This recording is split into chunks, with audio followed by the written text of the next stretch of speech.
দীর্ঘ ১২ দিন অতিক্রান্ত হয়ে গেছে, পানির স্তর বেড়েছে বৈকি, কমেনি।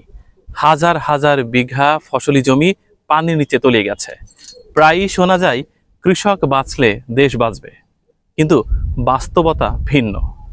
১২ দিন পার হয়ে গেলেও এখানকার পানি কোনোভাবেই নিষ্কাশনের ব্যবস্থা করা যায়নি। আমাদের প্রতিটি ভুল চোখে আঙুল দিয়ে দেখিয়ে দিয়েছে এবারের প্রবল বর্ষণ। ঝিনাইদহের হোমদার বিলে এই হাজার হাজার বিঘার ফসলি জমি এখন শুধুমাত্র পানির নিচে।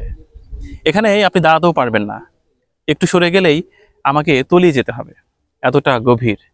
এই পানি সরতে আর এই জমিতে নতুন করে ফসল ফলাতে গেলে কৃষকের হয়তোবা অপেক্ষা করতে হবে আগামী ৬ মাস। কোনোভাবেই শর্টকাট কোনো পথ নেই। কৃষকরা বলছিলেন যে এই পানি নিষ্কাশনের কোনো কি ব্যবস্থা হবে না। কর্তৃপক্ষের কবে সত্যিকার অর্থে দৃষ্টিগোচর হবে এই পানি কেউই বলতে পারছেন না।